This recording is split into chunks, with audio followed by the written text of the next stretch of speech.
Okay. Alrighty. So, proxies, it is time for a reaction. This time we're gonna watch Zenless Boss Design Sucks by Blue Panda. If anyone knows, this is Rune. Rune is a content creator that relatively had some comments before about like the Defiler and such. He has always been a good guy. I want to express this out very well, that I've had personal talks with Rune before. I've had conversations. I think Rune's a great dude and everything else. But there is things that I have pretty much disagreed with Rune on when it came to his video about the Defiler and the Yobel Squad faction, about how he was a Czech. And it looks like that our buddy Rune has made another video, and I'm pretty much sure, I'm going to say like this, I'm pretty sure this is based around Thrall. So without further ado, we're going to go ahead and take the time to react to this and see what thoughts that our buddy Rune has to say about the new DA boss.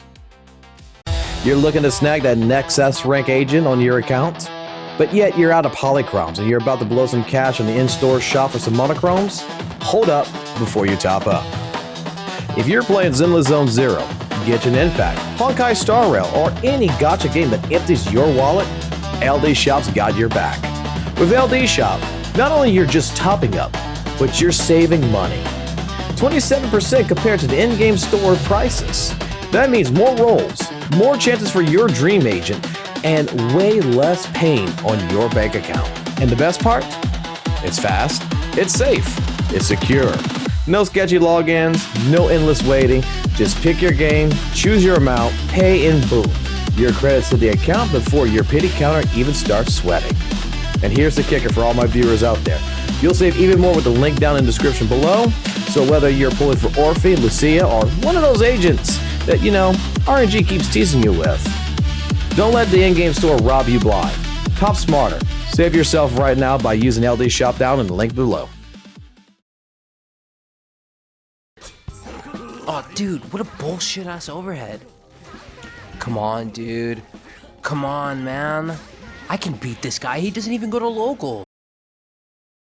I'm going to be honest, straight off the bat, this is different. This takes me by surprise. Okay.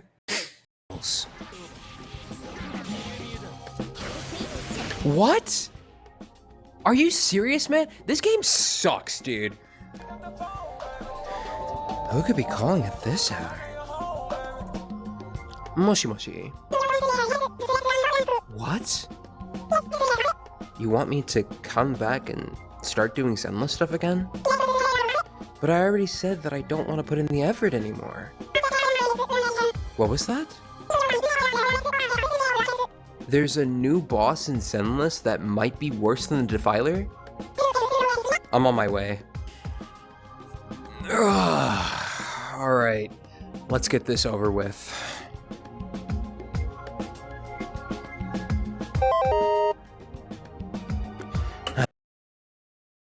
All right.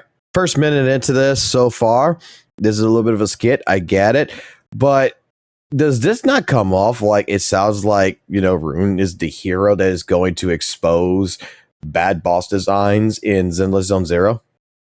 Like, I'm just saying, like, thought process, first thought in my mind right now is that this just came off like Rune's going to come save the day. That's more like it. Now, where is that ominous pink, blue, and white void that I usually stand in front of? Ah, there it is. Now this is more like it. Now would be the part for me to play the title card and have a Jersey Club or Nola Bounce remix behind it. Okay. Usually that part starts right about now.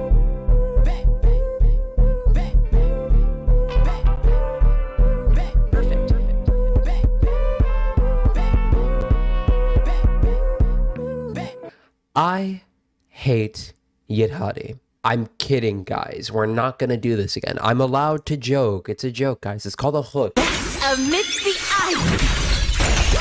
ice. So, a little birdie told me that there's a new boss in Zenless that might give the Defiler a run for her money.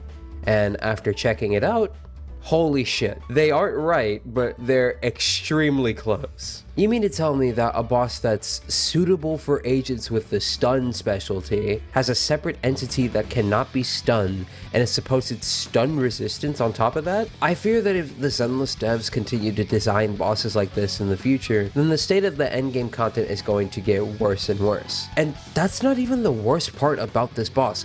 Look, I'm forced to sit around and wait for 9 seconds at the beginning of the fight, and this happens periodically throughout it. Sure, I get performance points to compensate for that, but there's a difference here. It'd be one thing if this was just fighting the boss and killing it, but it's not. This boss is shoved into Deadly Assault, a time-based game mode where the clock is counting down, so every second here counts. Yeah, the clock counts down in Shiyu too, but considering you're just trying to kill the boss and not get a high score, I'd say that those two things are vastly different here. What good is having 3 minutes to fight a boss when about a minute's worth of that time is guaranteed to be spent waiting for the boss to actually be attackable? That's part of the reason why I hate the Defiler. She can choose to ignore you at any given moment while you're still forced to interact with her shitty gimmicks, and you're rewarded poorly for doing so. And with Chi-Won, it's the same thing here, but rather than forcing a specific comp down your throat, he just has invul phases up the wazoo instead. And to be honest, I don't even think the DPS check even matters here, considering the boss doesn't interact with you for half of the fight anyway. And I'm not even gonna begin to think about the fact that dial-in is basically mandatory for this fight here. Oh, but hopefully the buff isn't so bad this time, right?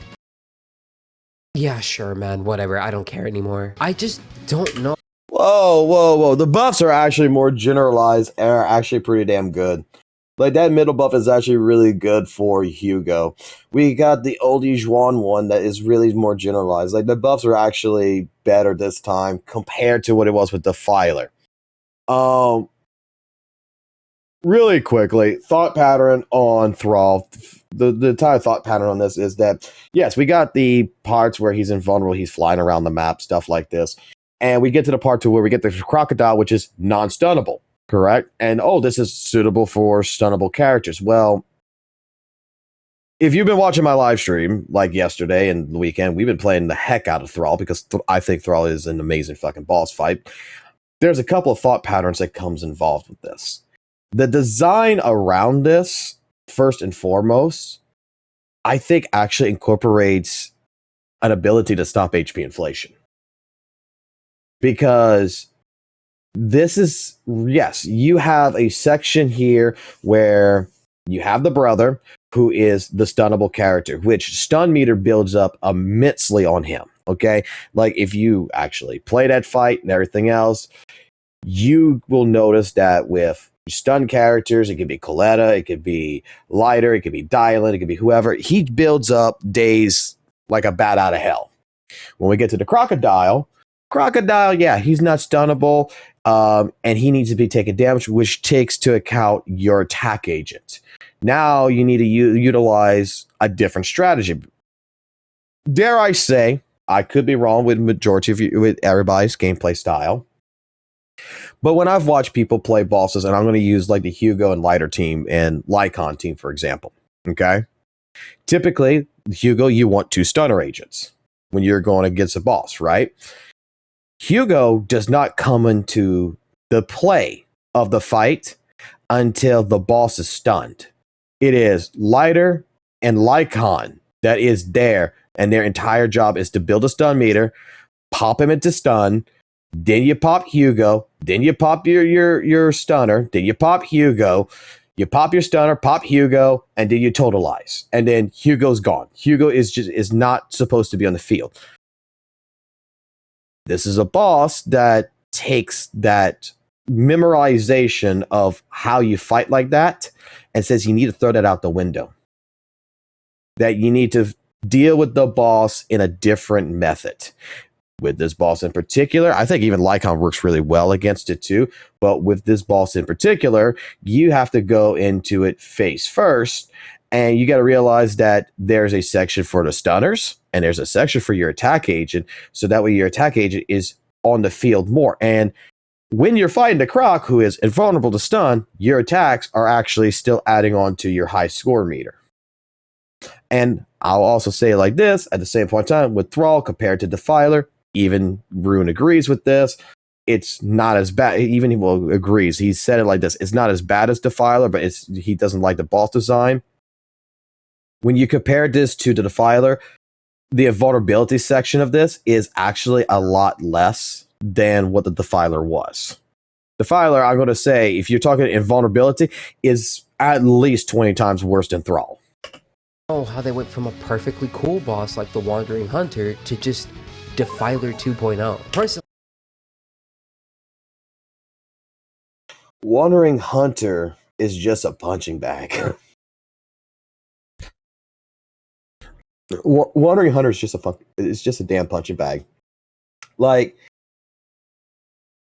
we're gonna call that an amazing boss, dude. The boss. I've talked about this with many of people when he was released. In the last couple of days we played, he's one of the most boring bosses there is, because there's no gimmick, there's no nothing. He just stays in your face, and you just gotta plummet on him, you know? You dodge, you parry, you dodge, you parry, you plummet while you're doing it. All he does is miasma shield mechanic, where he brings in little baby Lucia. You gotta find it. You gotta find the Super Saiyan blue glowing aura. Click on it. Boom, you get half your performance points. Boom, you parry it again. You get full performance points, and it never happens again. There's no sense of urgency with that boss, to be completely honest. Which, I guess to some people, that's a gameplay style they like. They want it more simplistic. But I feel like if we're going to have simplistic bosses like that, then we should have bosses that is like Thrall, that is like Defiler, that requires more of a thought process on how to deal with opportunity versus just wailing.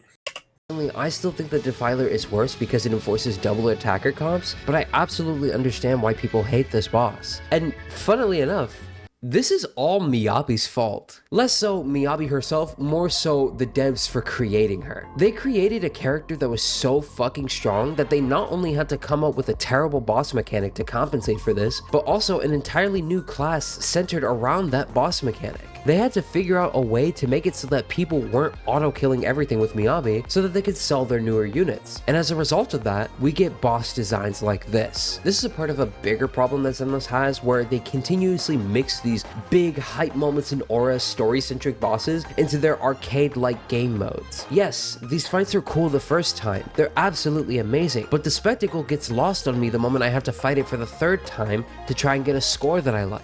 I don't want to sit around here grinding a boss that I don't like over and over again. Trust me, I've played and perfected No More Heroes 3. I think I'm good on repetitive boss fights for now. And while I was more upset about the shilling for Defiler than I was the invul.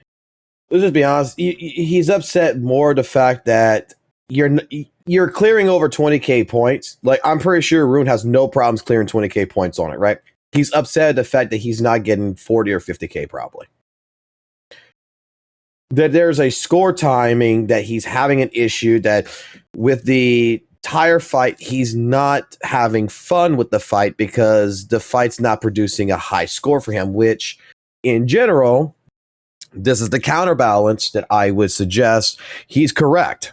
He is 100% correct about Miyabi. Miyabi was the problem that happened in this game, because Miyabi could just blow through, if you look at all the bosses in 1.0 pretty much, she could just blow through it.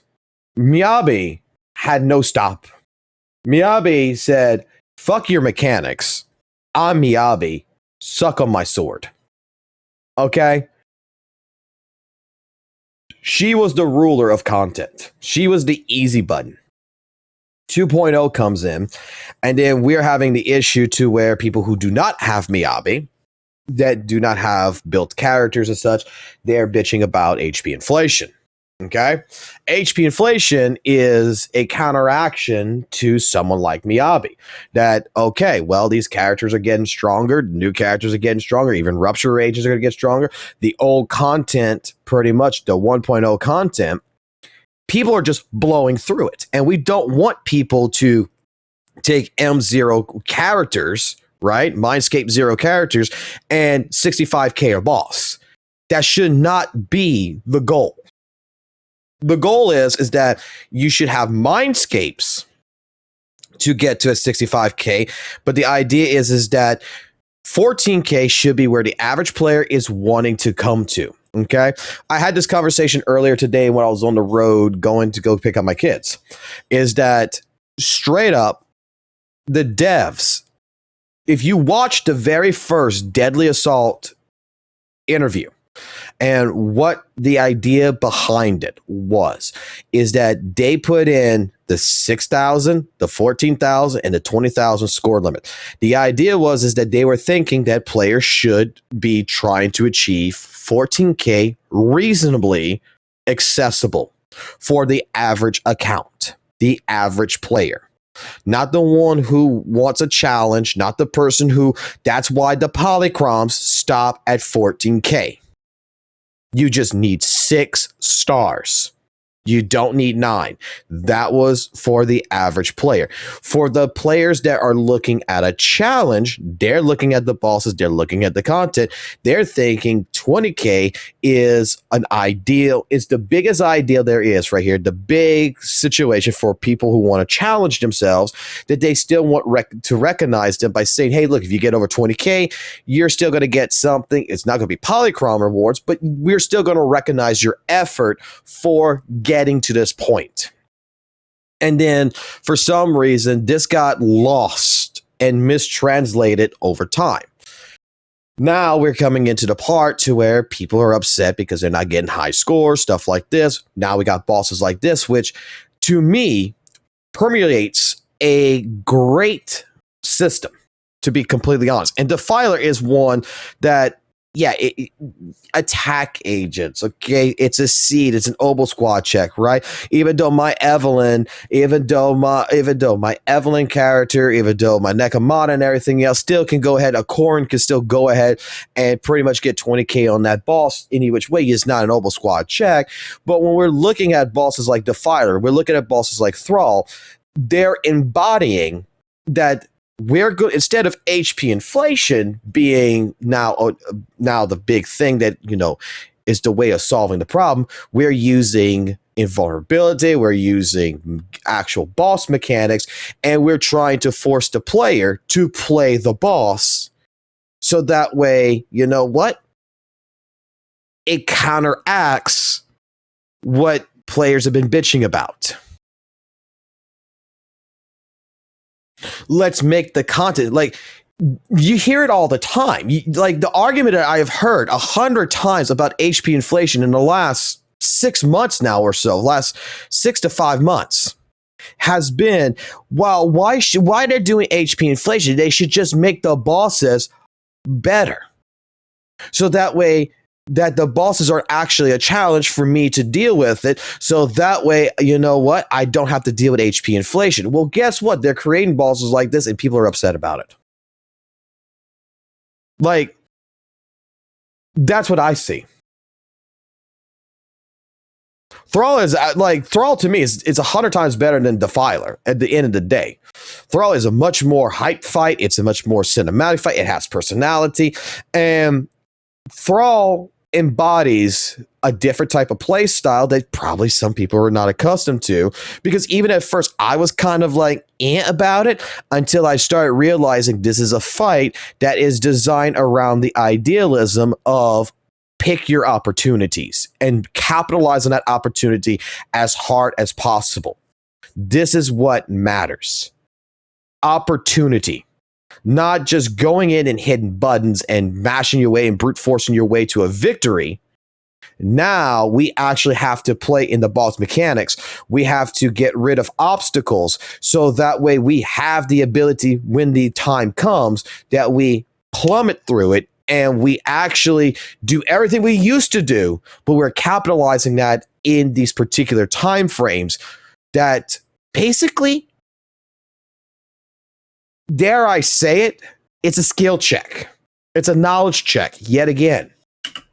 Phases, like I said, none of the shilling matters if you can't even hit the boss in the first place. But sadly, These bosses are here to stay, and the best thing we can do is to start spamming them with our complaints in the surveys. And I genuinely think that if they continue to go down this path with these boss designs in mind, then the endgame isn't going to be worth trying your best for, or even doing at all anymore. What good is it to try and get a high score if you're guaranteed to get a lower score than usual due to the enemy choice the game gives you that week? All in all, this game isn't cooked, but I'm certainly not excited for anything else that they have in the future, especially after I get my Bonnie. I'm just gonna focus on getting older characters that I missed out on like Bernice and Alice, and see where the game goes from there. Anywho, I've got some Sonic Racing Crossworlds to grind, so if you want to watch me do that, or just check up on me and see how I'm doing, check out my Twitch channel. Thank you guys so much for watching, and I really appreciate all of you guys who have been supporting me this far. I don't know if I'm going to get started on the next one anytime soon, but I'll catch you guys later. Bye-bye. All right, so he does a run afterwards. Okay. I'm not sure if we should. I'll probably watch the run on the stream after this, but like, regardless, like this, I like how this boss is. I like the fact that Crocodile's not stunnable. I like the fact that I gotta throw Hugo in and I gotta use his ult to damage more than half his health, and then I gotta use him particularly more to get rid of it, so that way when the brother comes in, that I got to stun him and I got to go through the situation. Like, again, it's a boss that requires patience and it requires understanding that you are going to be able to capitalize. When we're talking about high scores and stuff like this, I'm sorry, I'm not sure why the high score chasers, it really matters. Like, this is just going to be me being completely honest. I hear people all the time that complain that they didn't get a 50K score. They didn't get, they didn't kill the boss. They didn't 65K it or whatever. And yet I see people that's in my chat every more often, to be honest, that can't get 20K. And when they finally get 20K, they're so excited. Like, the way I see the content, and I have not had this issue in ZZZ, the way I see this content is the idea is that 14K should be more than achievable for the average the average player who doesn't play ZZZ hours on top of hours. They play for 15 minutes a day, whatever. They should be able to, with a good built team, stuff like this, clear it, get 14K, get their 6 stars, boom, get the hell out. No issues. I see that for the people out there who want to try to, have a little bit of an additional challenge to the fight, that 20K is still achievable, but requires more thinking process. And I think that, like, with a fight like Defiler, if I said it before, Defiler, Miasma Fiend, Wandering Hunter, the Miasma Priestess, and now even Thrall, even to a certain degree, is designed with the idea for casual mindsets to achieve that 14K. It really particularly does. They're very simple and very simple understanding mechanics that you have to get by. They're not over the top. They're not high level execution that's involved in it to get the 14K. 20K is that the people who get 20K are higher on it. Whether it is quote unquote mindscapes that's going to help you to get through that, or B, with M0 characters to get past 20K, to get that 21K or so, is relatively designed under the idea that you have to take a look at the fight and you have to realize opportunity.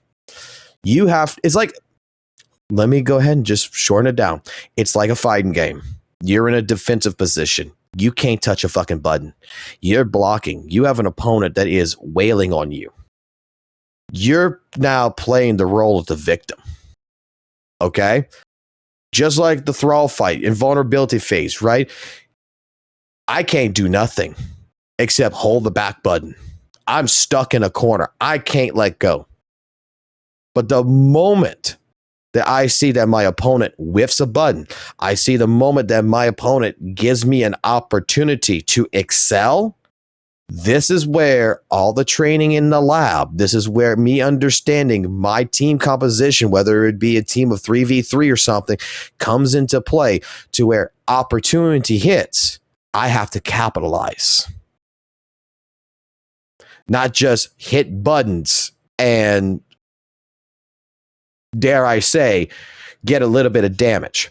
It's like today, we had Vincent, another CC that was in our Discord while I was driving, that was playing the Thrall fight. He was playing it with Alan Joe, Lycon, and Astroyal, and he was having issues getting 20k.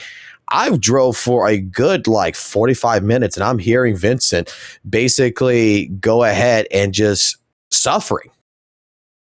He's like being a masochist. He's like, this should be possible. It should be possible, but I'm not getting the 20k. With a little bit of help, a little bit of quote unquote backseating from a chat that cared and telling him how to optimize his chain attacks, how to help him with the phases. He achieved past 20k, and then he was so excited. Like, the dude legitimately went off the rails with excitement. And that's what I think, honestly, matters more, is the sense of achievement.